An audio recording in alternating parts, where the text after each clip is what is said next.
1,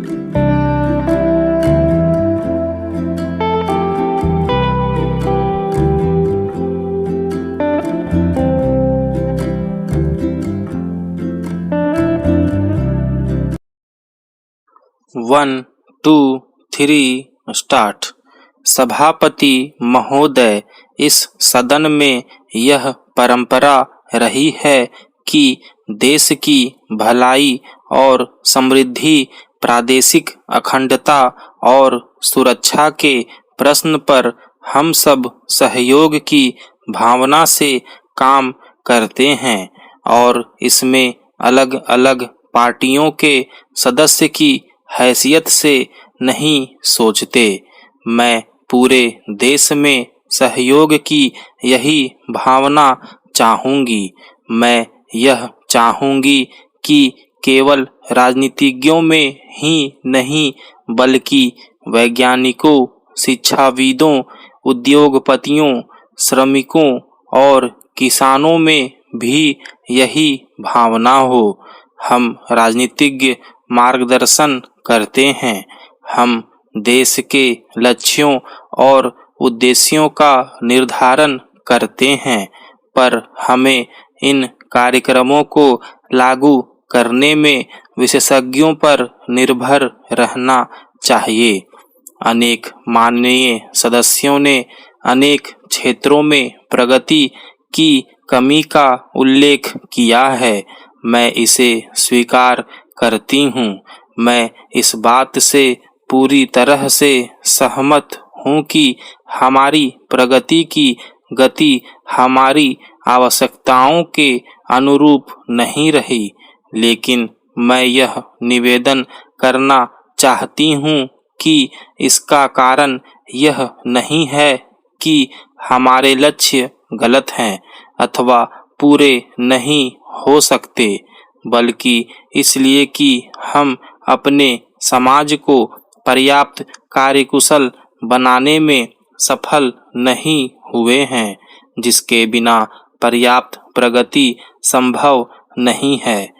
जब हम दूसरे देशों की ओर देखते हैं, चाहे वे पूंजीवादी देश हों अथवा समाजवादी, तो हम पाते हैं कि जिन्होंने प्रगति की है वे ऐसे देश हैं जिन्होंने कार्यकुशलता पर सबसे अधिक बल दिया।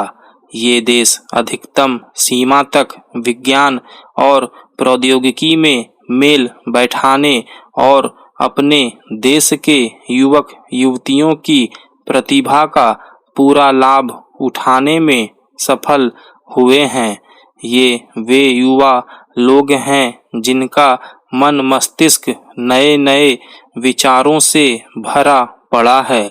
यद्यपि मुझे उन लोगों के मार्गदर्शन की आवश्यकता होगी जिन्हें सार्वजनिक कार्य का लंबी अवधि का अनुभव है, पर मैं अपने युवक युवतियों को देश के भविष्य के निर्माण में सहयोग करने का आमंत्रण देती हूँ, क्योंकि यह उनका अपना भविष्य है। यह वह भविष्य है जो उन्हें विरासत में मिलेगा।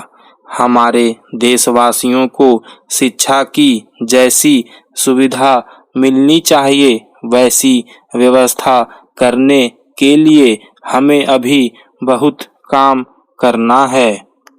लेकिन हमें इस बात का गर्व है कि जिन लोगों को शिक्षा का अवसर मिला है, उनमें से पर्याप्त लोगों ने किसी न किसी क्षेत्र में नाम कमाया है। अतः जीवन के प्रत्येक क्षेत्र में कार्यकुशलता हमारा मंत्र होना चाहिए और यह बात शासन के बारे में विशेष रूप से ठीक है। सभापति महोदय, हमारे प्रशासनिक सुधार विभाग को 2 वर्ष होने जा रहे हैं। इस अवधि में इसने सुधार के बारे में कई अध्ययन प्रारंभ किए।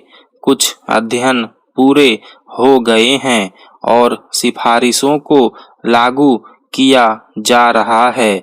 इन सिफारिशों को लागू किए जाने का प्रभाव स्पष्ट दिखाई पड़ने लगा है। बहुत से माननीय सदस्यों ने आर्थिक स्थिति के बारे में चिंता प्रकट की है।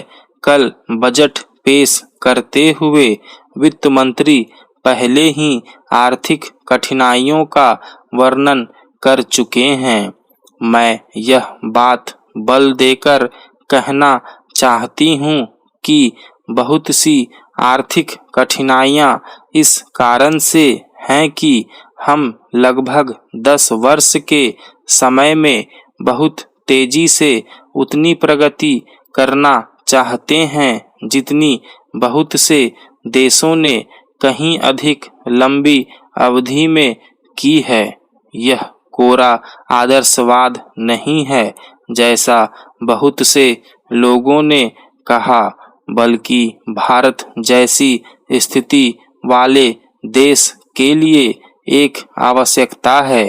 विकास की दर की सीमा को धीमा करना सरल है, यद्यपि अपनी पराजय को स्वीकार करना होगा और मुझे विश्वास है कि हमारा या कोई भी सदन अथवा देश इस बात को पसंद नहीं करेगा। माननीय सदस्यों ने देश की सुरक्षा और प्रादेशिक अखंडता की रक्षा के हमारे संकल्प को बजट में सेनाओं के खर्च के लिए रखी गई धनराशि में देखा होगा।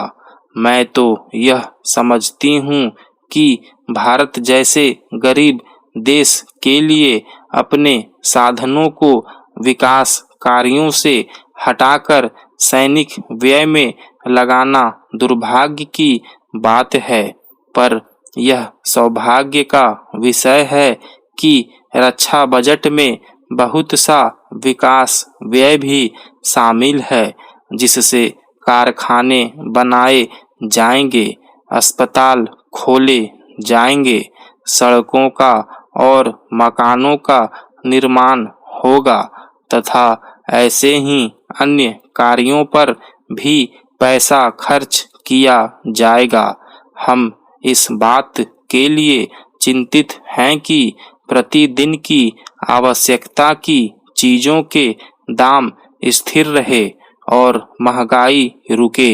उपज के द्वारा ही दामों को स्थिर किया जा सकता है, लेकिन यह भी आवश्यक है कि अनाज पैदा करने वाले किसान को अथवा अन्य चीजें बनाने वाले लोगों को उचित दाम मिले, जिससे वे अधिक से अधिक उत्पादन करने के लिए उत्साहित हों। इसी कारण से पहले ही मुख्य कृषि उपज का उचित दाम निर्धारित करना आवश्यक है। जब आवश्यक चीजों की कमी होती है तब दाम बढ़कर मुनाफाखोरी की प्रवृत्ति होती है। इसे रोकने का प्रयास किया जाना चाहिए। अनाज और अन्य चीजों का दाम नियंत्रित करना होगा। स्टॉप।